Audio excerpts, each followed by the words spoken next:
I'm Susan from Tarjac. You may know us as the source for the best camo for your guns and bows, but we do so much more. Our custom work with automotive parts can transform any vehicle, our ATVs, sleds, four-wheelers, motorcycles. We've received national recognition for our work with Orange County Choppers, and we are most proud of our partnership with the future servicemen by providing customized helmets for the Army-Navy game. From the national stage to your favorite hunting ground, it's Tarjac. Hello and welcome to this episode of the CNY Business Connection. I'm Jason Weinstein. Coming up on this show, Tioga Downs gets a major facelift. Find out what the renovations mean for the bottom line. Plus, the latest bit of business wisdom from someone who has lived it thanks to our friends at Prendismo.com. But we'll begin with the latest in business news from around the area. Some Southern Tier landowners have received letters in the mail extending their gas drilling leases, whether they like it or not. Texas-based XTO sent the letters because the leases expire in spring of 2013, and the drilling company claims that language in the original leases mandate an extension. Landowners need to be very careful about that because it's not as simple as XTO, I think, makes in their letter. There's questions about whether the lease is actually extended because there's no extension language in the term provision of the lease. Kurkowski says that landowners should contact a gas attorney to receive advice. Some believe an automatic extension at the prices the land was leased for originally would be unfair. The company that has created hundreds of jobs in Chenango County just got a whole lot bigger. Norwich-based AgroPharma, the state's largest dairy processor, makes Chobani Greek-style yogurt and is now the top yogurt brand in the U.S. AgroPharma has announced it has purchased the Australian dairy company Bede Foods. AgroPharma's goal is to help Bede capture a larger share of the $1 billion Australian yogurt market. The Southern Tier's economy used to be based on engineering and the old smokestack industries, but with much of that gone, what can replace it? Biopharmaceuticals could be the prescription. The industry's potential was a big topic at the SUNY Upstate Medical University in Binghamton. For every new biopharma research job, 3.5 related jobs are created as well. The industry includes work in medical device, manufacturing, pharmaceuticals, and research. Local leaders say all those jobs would help the area retain college graduates. People say to us all the time, well, we lost Endicott Johnson, IBM is on their way, so what's the next emerging industry? This is one of them, and certainly it's one of many, as Donna mentioned, and certainly we want to be a part and we want to be at the forefront of that. If manufacturing of biopharmaceutical products comes to the area, every manufacturing job will have a ripple effect that could create 9 additional positions in the area. Just how much of an asset is the Greater Binghamton Airport? It's good news, at least according to a study conducted by the airport itself. The economic study concludes that Airfield's operations generated more than $52 million on an annual basis. The study, based on data from 2009, shows that the revenue flows to the community are from a variety of sources. Airport officials are also convinced it will get better. So that $52 million is going to increase over time if we follow what the master plan has to offer, which is what our plans are to do. Beardsley says the money that flows into the community includes various on-site jobs, airline services, the National Weather Service, along with car rental agencies. $200,000 from the state funneled through Binghamton's Local Development Corporation has led to a total of $660,000 being invested in building improvements around the city. City Hall made that announcement near several of the 12 buildings that benefited from the New York State Main Street Grant Program, as it's called. Among the properties are 2 side-by-side stores on Washington Street, which got facelifts and other renovations. For a lot of property owners who knew that they needed to get some repairs done but were kind of concerned about facing the full cost of that, the fact that we could offset 50% in some cases and 10% in some cases of their costs, it made it a doable thing. If you have a $100,000 project, you might get a $40,000 grant, so you're only going to be financing $60,000, which is a significant difference. Yeah. Attorney Fred Meager got a $35,000 grant to upgrade the interior and facade of 15 Hawley Street. The improvements include front doors salvaged from the press building. A century of service to local farmers, and some proud farmers and their fans enjoyed a dinner at the Cornell Cooperative Extension Service in Binghamton. Proud because they've been at it for 100 years, the Broome County Farm Bureau celebrated That milestone, a cooperative effort that has made a hard task a bit easier. Representing all of agriculture. So, our hope is that what we're doing benefits all of agriculture, whether you're in an organic segment, conventional segment, or whether you're milking 50 cows or 1,000 cows.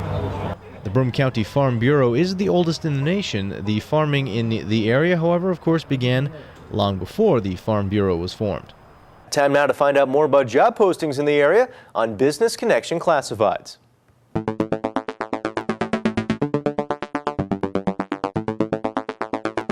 The Association for Visual Rehabilitation and Employment is looking for a manager of new business opportunities. This person would be responsible for identifying new AVRE products and services which have the potential to grow employment opportunities for people who are blind or visually impaired. Products and/or services identified must enhance both the mission and profitability of AVRE. The position has a focus on enhancing federal and state government business, but commercial opportunity development is also expected. Some business travel will be necessary to perform the essential functions of the position. Please send your resume to Kevin Berger's attention at AVRE, 174 Court Street, Binghamton, New York, 13901. You can fax your resume to Kevin at 607-771-8045 or email kberger@avreus.org. As business grows, AVRE continues to create good jobs for legally blind individuals in various manufacturing, assembly, and packaging departments. These positions range from entry-level assembly and manufacturing to machine operators. AVRE offers competitive wages and benefits. Interested legally blind individuals should contact Kevin Berger, Accounting and Human Resources Manager, at 607-724-2428 or email him at avreinfo@avreus.org. We hope you enjoyed that. When we come back, Tioga Downs gets a major expansion. Find out what it means to the bottom line. Plus, the latest bit of business wisdom from someone who has lived it thanks to our friends at Prendismo.com.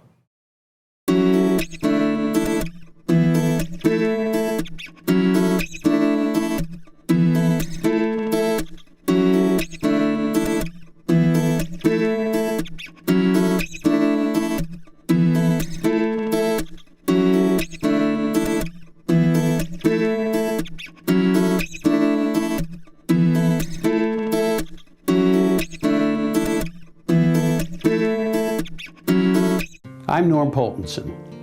I've published the Central New York Business Journal for 25 years.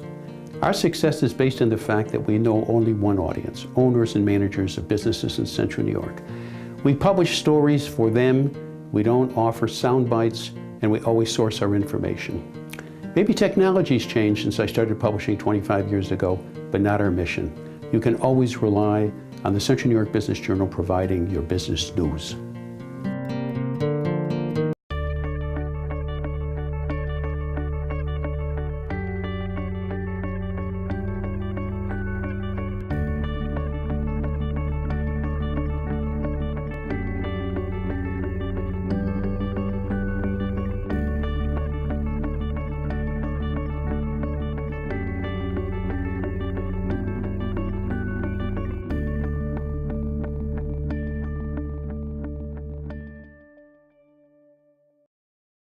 Welcome back. A new expansion will make Tioga Downs bigger, but how much better and more profitable? It's been 5 years since the first Trotters raced here at Tioga Downs, and the video lottery terminals brought in the slot machine players. Now, the next step. 1, 2, 3. Groundbreaking for a $44 million hotel and convention center. The hotel will enable us to host weddings and meetings. We're also a union facility, so a lot of labor unions, government agencies, will come to a place that's a union facility. Eventually, to draw a younger crowd, Garal wants to add table games to the video lottery terminals, but that would require changing New York's constitution. Meanwhile, first things first, the groundbreaking was actually for this 75,000-gallon-a-day wastewater plant to be built behind some stables.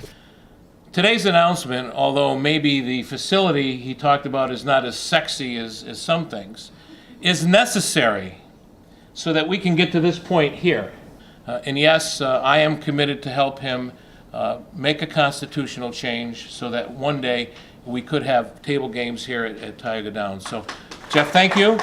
Libis, a Republican, gets high marks from Gural, a Democrat, for pushing legislative and tax changes that allowed this business, which took in $53 million last year, to succeed. Those laws also require investment and job creation. I don't need to get rich here. This is really about doing the right thing for the community and creating jobs. So we're obligated to spend that money on capital improvements or we lose it. By law, work on the hotel must start by March of 2013. It would create a couple of hundred construction jobs. We're very excited about it. It's going to add a lot to the community and to the whole area. When complete, the hotel and convention center are expected to sustain 75 permanent jobs. Well, time now for a bit of business wisdom. Thanks to our friends at Prendismo.com, partnering with entrepreneurs for success.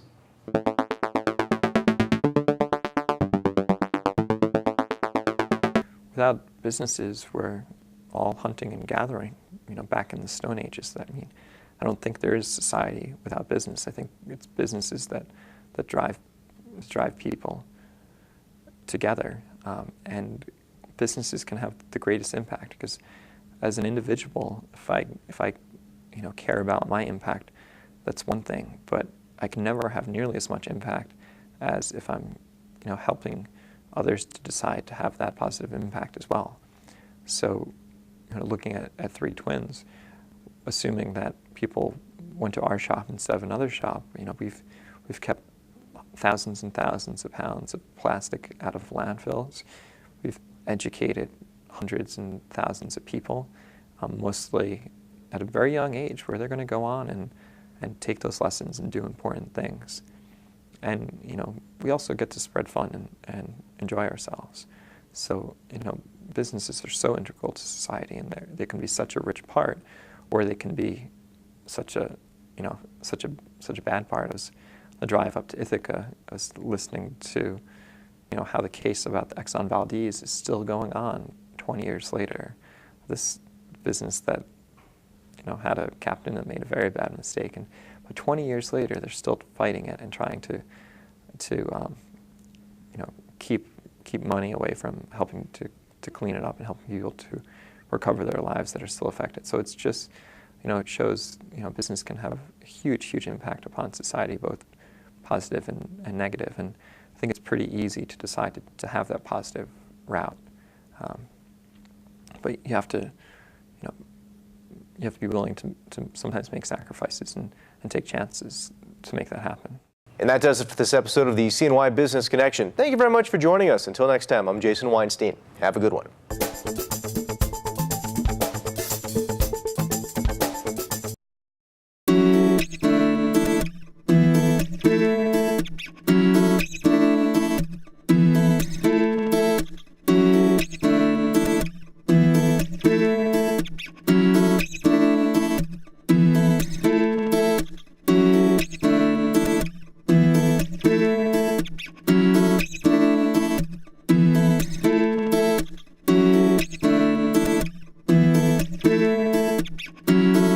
I'm Norm Poltenson.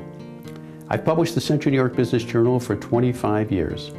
Our success is based on the fact that we know only one audience, owners and managers of businesses in Central New York.